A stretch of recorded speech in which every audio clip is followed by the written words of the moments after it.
Derby last night. A gang of about 60 youths attacked a club which is used mainly by Derby's Caribbean community. Cars were set on fire, windows smashed and a man stabbed in the fighting which followed. This report from Phil Bales. Police accuse Portsmouth youths of being bent on causing trouble in Derby's black community.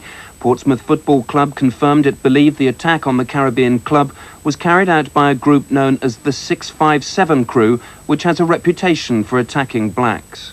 People are out to kill people. There's nothing else the to say police about and it. those people and everybody else didn't come down here till the aftermath. People should have been here before, and they should have stopped them from before they'd even got halfway down. The police are saying they were Portsmouth football fans. Do you think it's more sinister? No, they're white people. They're white people. We don't care what they're Portsmouth fans, Derby fans. Right? To take black people out. 35 black youths attacked in the club chased the white gang through the area. Shops and a public house were badly damaged. Car windscreens were smashed. They're animals, mate. They're hard cars, you know what I mean? That's really clever. As clearing up operations began, police praised black community leaders for helping to restore order as 60 Portsmouth youths were rounded up. 20 were arrested and are still being questioned. The rest were taken to the second division match where there was no further trouble. The 20 Portsmouth youths arrested last night are still being questioned by police. Derby's Assistant Chief Constable has said they were not part of the main body of Pompey football supporters and appeared bent on causing trouble. Meanwhile, Ian Gibson, the Portsmouth Council leader, has sent letters of apology to Derby's Mayor and City Council. Portsmouth Football Club Chairman John Deacon is equally unhappy that his club's reputation has been tarnished by the notorious 657 crew. Now, these supporters take their name from the train they used to catch to away matches. They're known troublemakers who've been banned from Fratton Park for 3 years. Rob Widdows has been speaking with Mr. Deacon. Portsmouth has always had a very good image, and of course I naturally am very concerned about it. There has been for many years, even before my time, a small element who seem determined simply wherever they go to cause trouble and chaos. They do not represent the club, they do not belong to the club. They are just a bunch of hooligans who decide they're going to cause trouble, and unfortunately they still exist. They're in all cities. They cause problems in most of the big cities, and we have done our best and have succeeded in keeping them out of Fratton Park. But it's going to be awfully difficult for us to keep them from going to away games. If they're not Portsmouth fans, who are these people? Well, there could be a political motive behind it. It's not unknown, of course, that these occasions can be used by certain political organisations to cause problems, and it's suggested that perhaps that's behind it all. I don't know.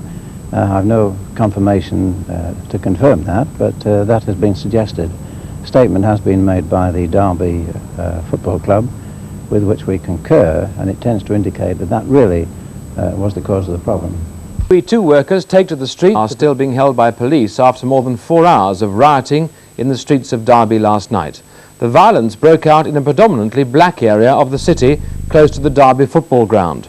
Dozens of windows were smashed, a car set on fire and one man stabbed.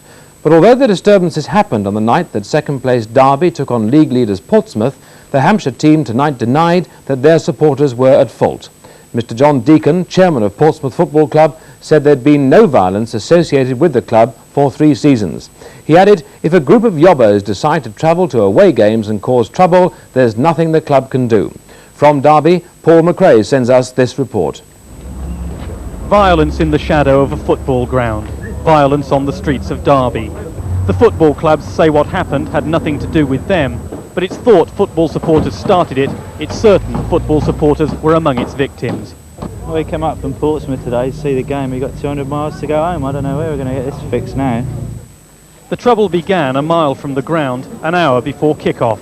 The target, a social club and amusement arcade, used mainly by young black people. The damage was caused by 200 white men, say the regulars, by 60, say the police. Either way, it frightened and angered the people inside.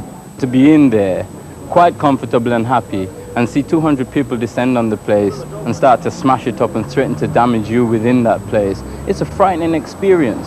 And people aren't going to just sit back and let people from outside of the community come into a place that is used so regularly by the members of the community and have it smashed up in that way. Their club vandalised, its customers were furious. As one told me, there was a lot of hot blood on the streets last night. In what's thought to have been a revenge attack, the trouble switched to an area close to the football ground. While the game was going on, a gang of black youths surrounded the Windmill pub in Cambridge Street. The landlord locked himself in. A tremendous crashing noise of glass, and I came outside to have a look, and car windows have gone through. Some of the pub windows can be seen have gone through, and they just disappeared. Inside the baseball ground there was no trouble. There's not been all season. The stadium's ringed by video cameras linked to a police control room. The fans are strictly segregated. It's difficult, not to say painful, for the hooligans. So the massive crowd at last night's game posed few problems for the massive police presence. A mile away, where few officers were on duty, it was a different story. What happened last night was not spontaneous. It was very well planned. The people who, evidence suggests now, perpetrated this went out of their way to avoid being seen by police officers, and the first that we knew about their presence in Derby was when this unfortunate incident happened. We have to look at the question of identity cards. I really do think more responsibility should be placed on the shoulders of the clubs involved, and that steps should be taken to enable the courts, where necessary, to ban visiting supporters where it is thought that trouble may occur. As the MP was urging his ideas on the Home Secretary, the police were left with a dual difficulty. How to reassure the black people in inner Derby that everything had been done to protect them from racist attacks. How to cope with organised gangs of thugs forced out of soccer stadiums. Suddenly, it seems, anywhere is a battleground.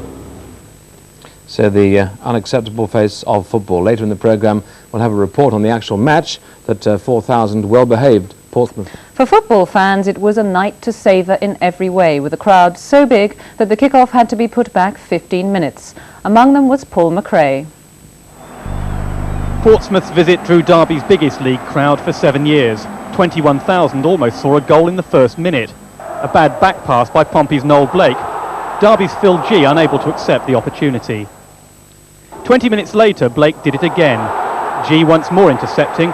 This time Gary Micklewhite made space for himself before shooting weakly wide. Mick Quinn had Portsmouth's only real chance, Mark Wallington foiling this effort at the start of the second half. Derby's Nigel Callaghan carved out an opening for striker Bobby Davison. He headed over after 68 minutes. 9 minutes from time, a moment of controversy. Davison for once eluded the Pompey defence, falling after a Hardyman tackle, failing to get the penalty, showing his frustration.